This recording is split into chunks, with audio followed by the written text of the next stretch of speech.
യേശുക്രിസ്തുവിൻ്റെ നിസ്തുല്യ നാമത്തിൽ എല്ലാവർക്കും സ്നേഹവന്ദനത്തെ അറിയിക്കുന്നു. എൻ്റെ പേര് സാബു ദാനിയൽ എന്നാണ്. കുന്നന്താനമാണ് എൻ്റെ സ്ഥലം. ഇന്ന് എൻ്റെ അനുഭവ സാക്ഷ്യം ഞാൻ നിങ്ങളുമായി പങ്കിടുവാൻ കർത്താവിൽ ആഗ്രഹിക്കുകയാണ്. 1993 ആ കാലഘട്ടത്തിൽ എൻ്റെ വിദ്യാഭ്യാസം കഴിഞ്ഞ ശേഷമായിട്ട് കൂട്ടുകാരുമായി ചേർന്ന് പന്ത് കളിക്കുവാനും ചീട്ട് കളിക്കാനും ഒക്കെ നടക്കുന്ന ഒരു കാലഘട്ടമായിരുന്നു അത്. അന്ന് പന്ത് കളിക്കുന്ന സമയത്തും ചീട്ട് കളിക്കുന്ന സമയത്തും ഒക്കെ ആരെങ്കിലുമൊക്കെ ദൈവമക്കൾ അതുവഴി പോയാൽ ഞങ്ങൾ ചിലർ പാടുമായിരുന്നു. പെന്തക്കോസിൽ പോകണം, കപ്പയും മീനും തിന്നണമെന്ന് പറഞ്ഞുകൊണ്ട് പാട്ടൊക്കെ പാടിയിരുന്നൊരു സമയമായിരുന്നു അത്. അങ്ങനെ ഇരിക്കുന്ന സമയത്ത് എൻ്റെ ഒരു കൂട്ടുകാരന്, അദ്ദേഹത്തിൻ്റെ പേര് സന്തോഷം എന്നാണ്, അദ്ദേഹം കർത്താവിനെ അറിയുവാനായിത്തീർന്നു. ഞങ്ങൾ ഒരുമിച്ചാണ് മുമ്പ് സിനിമയ്ക്കും മറ്റും പല കാര്യങ്ങൾക്കും പോയിക്കൊണ്ടിരുന്നത്. എന്നാൽ ഇവൻ രക്ഷിക്കപ്പെട്ട അന്ന് മുതൽ പ്രാർത്ഥനയ്ക്കും ദൈവാരാധനയ്ക്കും പ്രാധാന്യം കൊടുത്ത് അങ്ങനെ എന്നിൽ നിന്നും ഏറെ അകന്നു മാറി. മുണ്ടിയപ്പള്ളിയിലുള്ള ഷാരോൺ ഫെലോഷിപ്പ് ചർച്ചിലാണ് അദ്ദേഹം ആരാധനയ്ക്ക് വേണ്ടി പോയത്. അവിടെയുള്ള പാസ്റ്റർ പോൾ ഗോപാലകൃഷ്ണനിൽ കൂടെയുള്ള വചനമാണ് അവൻ്റെ ജീവിതത്തെ മാറ്റിമറിച്ചത്. ഒരു ദിവസം ഞാൻ പനി പിടിച്ച് കിടക്കുമ്പോൾ എൻ്റെ ഈ കൂട്ടുകാരൻ സന്തോഷം വന്ന് എനിക്ക് വേണ്ടി ഒന്ന് പ്രാർത്ഥിക്കുക. ഞാൻ ഇപ്പോഴും അത് ഓർക്കുന്നുണ്ട്. എൻ്റെ കിടക്കയ്ക്കരികിൽ വന്ന് അവൻ മുട്ടുമടക്കി 2 കൈയും കട്ടിലിൽ കുത്തിയിരുന്നു കൊണ്ട് എനിക്ക് വേണ്ടി പ്രാർത്ഥിക്കുക. അവൻ്റെ പ്രാർത്ഥനാ വാക്കുകളല്ല, മറിച്ച് ആ പ്രാർത്ഥിക്കുന്ന സമയത്ത് തന്നെ അവൻ്റെ കണ്ണിൽ നിന്ന് ഒഴുകുന്ന കണ്ണുനീര് എൻ്റെ ഹൃദയത്തെ സ്പർശിച്ചു. കാരണം ഞങ്ങൾ ഒരുമിച്ചാണ് പലപ്പോഴും സിനിമയ്ക്ക് പോയിട്ടുള്ളത്, ഒരുമിച്ചാണ് പല കാര്യങ്ങൾ ചെയ്തിട്ടുള്ളത്. ഇവൻ എന്താ ഇത്ര വലിയ ഒരു അന്തരം ഉണ്ടാകുവാൻ, എന്തോ ഒരു വലിയൊരു മാറ്റം ഉണ്ടാകാൻ കാരണം എന്താ? അങ്ങനെ കരയേണ്ട കാര്യമൊന്നും ഇല്ലല്ലോ എന്നിങ്ങനെ ഞാൻ ചിന്തിച്ച് കിടക്കുകയായിരുന്നു ആ സമയത്ത്. അതെന്നെ ഒത്തിരിയേറെ എൻ്റെ മനസ്സിനെ ചലിപ്പിച്ചു. പ്രാർത്ഥനയ്ക്ക് ശേഷമായിട്ട് സന്തോഷം എന്നോട് പറഞ്ഞു, ഇവിടെ അടുത്ത് ഷാരോൺ ഫെലോഷിപ്പ് ചർച്ചിൽ ഒരു പുതിയ പാസ്റ്റർ വന്നിട്ടുണ്ട്, പാസ്റ്റർ പോൾ ഗോപാലകൃഷ്ണൻ. അതേ ഒത്തിരി ശാസ്ത്രീയ സത്യങ്ങളും ഒത്തിരിയേറെ വചന സത്യങ്ങളൊക്കെ വിളിച്ചു പറഞ്ഞൊരു ദൈവഭൃത്യനാണ്. ഞാൻ അദ്ദേഹത്തിൻ്റെ കൈക്കീഴിലാണ് സ്നാനപ്പെട്ടത്. അതുകൊണ്ട് നീയും വരണം എന്ന് എന്നോട് ഇങ്ങനെ നിർബന്ധിക്കുവാനായിരുന്നു. എനിക്കാണെങ്കിൽ പെന്തക്കോസ്തിന് അത്രത്തോളം താല്പര്യമൊന്നും ഉണ്ടായിരുന്നില്ല.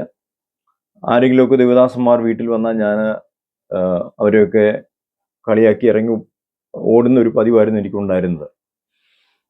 അപ്പോൾ അങ്ങനെ ഇവൻ എന്നെ വന്ന് വിളിച്ചു, ഇവൻ എന്നെ നിർബന്ധിച്ചത് കൊണ്ട് തന്നെ ഞാൻ മനസ്സില്ലാ മനസ്സോടെ സമ്മതിച്ചു. കാരണം ഇവൻ്റെ ജീവിതത്തിൽ വന്ന മാറ്റം അതെൻ്റെ ജീവിതത്തിൽ ഒത്തിരിയേറെ സ്പർശിച്ചു. ഞാൻ ആ കൂട്ടുകാരൻ്റെ കൂടെ ആരാധനയ്ക്ക് മുണ്ടിപ്പള്ളി ചർച്ചിലേക്ക് പോകാമെന്ന് സമ്മതം കൊടുത്തു. അടുത്ത ആഴ്ചയിൽ രാവിലെ തന്നെ സന്തോഷൻ്റെ വീട്ടിൽ വന്നു. ഇന്ന് ആരാധനയുള്ള ദിവസമാണ്, വരാമെന്ന് പറഞ്ഞിരുന്നില്ലേ, വരണമെന്ന് പറഞ്ഞു എന്നെ ഒന്ന് നിർബന്ധിക്കാൻ തുടങ്ങി. ഞാൻ മനസ്സില്ലാ മനസ്സോടെ അവൻ്റെ കൂടെ ഒരുങ്ങി ഇറങ്ങി. ബൈബിളൊക്കെ എൻ്റെ അരയിൽ വെച്ച് കെട്ടിയാണ് ഞാൻ സത്യത്തിൽ ഈ ആരാധനയ്ക്ക് വേണ്ടി പോകുന്നത്. കുന്നന്താനം വഴിയുള്ള മെയിൻ വഴിയായിട്ട് അവൻ ഒറ്റയ്ക്ക് ബൈബിളും പിടിച്ചുകൊണ്ട് പോയപ്പോൾ ഞാൻ വളരെ രഹസ്യമായിട്ട് ആരും അറിയരുത്, ആരും എന്നെ കാണല്ലേ എന്നുള്ള ചിന്തയിൽ ഞാൻ ഇടവഴി കുറുക്കുവഴിയൊക്കെ കയറിയാണ് ഈ ഷാരോൺ ഫെലോഷിപ്പ് ചർച്ചിൽ ഞാൻ ചെല്ലുന്നത്. ഏറ്റവും പുറകിലായിട്ട് ഞാൻ ഹാളിൻ്റെ ഏറ്റവും പുറകിലായിട്ട് പോയിരുന്നു. എന്നാൽ അന്ന് കേട്ട വചനം എൻ്റെ ജീവിതത്തെ മാറ്റിമറിച്ചു. ആ ദൈവഭൃത്യനിൽ കൂടെ പരിശുദ്ധാത്മാവിനോട് സംസാരിക്കുകയായിരുന്നു. മനുഷ്യൻ്റെ ഭാവിയെക്കുറിച്ചും ലോകത്തിൻ്റെ ഭാവിയെക്കുറിച്ചും ബൈബിൾ പ്രവചനങ്ങളിൽ കൂടെ ഇസ്രായേലിൻ്റെ ഭാവിയെക്കുറിച്ചും ഒക്കെ ഒത്തിരിയേറെ വചന വെളിപ്പാടുകൾ അദ്ദേഹം സംസാരിച്ചത് ഞാൻ ആ വചനത്തെ പൂർണ്ണമായി അനുസരിക്കുവാൻ ഏൽപ്പിച്ചു കൊടുത്തു. അന്നു മുതൽ യേശുക്രിസ്തുവായുള്ള ഒരു ബന്ധം എൻ്റെ ജീവിതത്തിലേക്ക് പരിശുദ്ധാത്മാവ് തരികയായിരുന്നു. തുടർന്ന് 3 വർഷത്തോളം ഞാൻ ആ പ്രാർത്ഥനാലയത്തിൽ പോയിക്കൊണ്ടേയിരുന്നു. വചനം കേട്ടു. ഒത്തിരിയേറെ ആത്മീയ അനുഭവങ്ങൾ, വചന സത്യങ്ങൾ എനിക്ക് ഗ്രഹിക്കുവാനായിത്തീർന്നു. മനുഷ്യൻ്റെ ജീവിതത്തെക്കുറിച്ചും ലോകത്തിൻ്റെ ഭാവിയെക്കുറിച്ചും ഒത്തിരിയേറെ വചന വെളിപ്പാടുകൾ എൻ്റെ ജീവിതത്തിൽ വന്നുകൊണ്ട് തന്നെ ഒത്തിരിയേറെ മാറ്റം എൻ്റെ ജീവിതത്തിൽ സംഭവിച്ചു. അതുമാത്രമല്ല 94, 95, 96, 97 ആ സമയത്ത്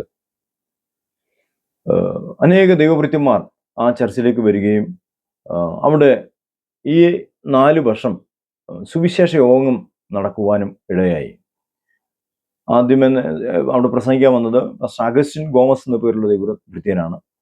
അതിനുശേഷം പാസ്റ്റർ എം എ വർഗീസ്, ആശാരി ഉപദേശി, അതുപോലെ തന്നെ സുരേഷ് ബാബു, ഇങ്ങനെ 4 പേരിൽ കൂടെയും ഒത്തിരിയേറെ വചന വെളിപ്പാടുകൾ, ഒത്തിരിയേറെ അതിനെ വിശ്വാസത്തിൽ ഉറപ്പിക്കുവാൻ കാരണമായി. ഞങ്ങളുടെ ഗ്രാമത്തിലുള്ള അനേക ചെറുപ്പക്കാർ യേശുക്രിസ്തുവിനെ വിശ്വസിപ്പാൻ ഈ സുവിശേഷ യോഗങ്ങൾ കാരണമായി തീർന്നുവെന്ന് ഞാൻ പിന്നീട് മനസ്സിലാക്കി. അങ്ങനെ വലിയൊരു ആത്മീയ ഉണർവിന്റെ കാലഘട്ടം എന്ന് വേണം പറയാം. മുണ്ടിപ്പള്ളി ഷാരോൺ ഫെലോഷിപ്പ് ചർച്ചുമായി ചേർന്ന് ഒരു വലിയൊരു ആത്മീയ മുന്നേറ്റത്തിന്റെ കാലഘട്ടമായിരുന്നു. കാരണം ഒത്തിരിയേറെ ചെറുപ്പക്കാർ യേശുക്രിസ്തുവിനെ അറിഞ്ഞ് ഒരുപാടായി തീർന്നു. ഞാൻ അന്ന് ചെയ്തുകൊണ്ടിരുന്ന ജോലി ഇലക്ട്രിക്കൽ ജോലിയായിരുന്നു, പ്ലംബിങ്ങും ഇലക്ട്രിക്കൽ ജോലിയും. അങ്ങനെ ഇരിക്കുന്ന സമയത്ത് 1 മാസത്തോളം എനിക്ക് ജോലിയില്ലാതിരുന്നു. ആ സമയത്ത് എൻ്റെ മറ്റൊരു കൂട്ടുകാരൻ, അദ്ദേഹത്തിൻ്റെ പേര് ബിനു എന്നാണ്, എന്നോട് ചോദിച്ചു, ബൈബിൾ കോളേജിൽ പഠിക്കാൻ താല്പര്യമുണ്ടോ? അങ്ങനെയെങ്കിൽ ഞാൻ അപേക്ഷാ ഫോം തരാം, ചേർന്ന് പഠിക്കുമെന്ന് ചോദിച്ചു. എനിക്കൊരു സുവിശേഷകനാകണമെന്നോ പാസ്റ്ററാകണമെന്നോ ഒട്ടും താല്പര്യമില്ല. എങ്കിലും ഈ പാസ്റ്റർ പോൾ ഗോപാലകൃഷ്ണനിൽ കൂടി കേട്ട വചനങ്ങൾ എൻ്റെ ജീവിതത്തെ ഒത്തിരിയേറെ മാറ്റിമറിച്ചിരുന്നു. അതുകൊണ്ട് തന്നെ ബൈബിൾ ഒന്ന് പഠിക്കാം എന്നൊരു ചിന്ത എൻ്റെ മനസ്സിൽ വന്നു. ഞാൻ അപേക്ഷാ ഫോം വാങ്ങി, ഞാനത് ഫില്ലപ്പ് ചെയ്ത് കൊടുത്തു. ഞാൻ അന്നും സ്നാനപ്പെട്ടിട്ടില്ല, കാരണം സ്നാനത്തിന് ഞാൻ അത്രത്തോളം ഒരുക്കമായിരുന്നില്ല. അങ്ങനെ ഞാൻ ആ ബൈബിൾ കോളേജിൽ ചേർന്ന് പഠിക്കുവാൻ ദൈവം വഴിയൊരുക്കി. അവർ പഠിപ്പിച്ചതിൻ്റെ അടിസ്ഥാനത്തിലല്ല, ഒത്തിരിയേറെ സ്വപ്നങ്ങൾ, ഒത്തിരിയേറെ ആത്മീയ അനുഭവങ്ങൾ ദൈവം ബൈബിൾ കോളേജിൽ വെച്ച് എനിക്ക് തരികയാണ്. അങ്ങനെ 2ാം വർഷം പഠിക്കുന്ന സമയത്ത് ബൈബിൾ കോളേജിൻ്റെ ഡീനായിരിക്കുന്ന ആയൂരിലുള്ള കേരള ക്രിസ്ത്യൻ ബൈബിൾ കോളേജിൻ്റെ ഡീനായിരിക്കുന്ന പാസ്റ്റർ ജോർജ് കുര്യൻ, അദ്ദേഹമാണ് എന്നെ സ്നാനപ്പെടുത്തിയത്. അതിനുശേഷമായിട്ട് ഇന്ത്യ ഗോസ്ബൽ മൂവ്മെന്റ് എന്നു പേരുള്ള തിരുവല്ല ആസ്ഥാനമായി പ്രവർത്തിക്കുന്ന ഒരു ക്രിസ്തീയ സംഘടനയോടുകൂടി ചേർന്ന് കേരളത്തിലെ എല്ലാ സ്ഥലങ്ങളിലും എല്ലാ ജില്ലകളിലും താമസിച്ച് പ്രവർത്തിക്കുവാനും ആയിരക്കണക്കിന് ആളുകളോട് സുവിശേഷം പറയുവാനും കർത്താവ് കൃപ തന്നു. അതിനുശേഷമായി 2011 ഞങ്ങൾ ബീഹാർ, UP എന്നീ സ്റ്റേറ്റുകളിലേക്ക് പോകാനൊക്കെ കർത്താവ് സഹായിച്ചു. ഇപ്പോഴും നോർത്ത് ഇന്ത്യ കേന്ദ്രമാക്കി പ്രവർത്തിക്കുന്നു. തുടർന്നുള്ള ദിവസങ്ങളിൽ ദൈവം എനിക്ക് തന്ന അനുഭവങ്ങൾ, സ്വപ്നങ്ങൾ, വചന വെളിപ്പാടുകളൊക്കെ ഈ ചാനലിൽ നിങ്ങളുമായി സംസാരിക്കുവാൻ ഞാൻ കർത്താവിൽ ആഗ്രഹിക്കുന്നു. ഞാൻ വിശ്വസിക്കുന്നു ഈ തലമുറയിൽ നിത്യജീവനായി നിയമിക്കപ്പെട്ട സകലരും യേശു ക്രിസ്തുവിലേക്ക് ആകർഷിക്കുന്ന ഒരു കാലഘട്ടമാണിത്.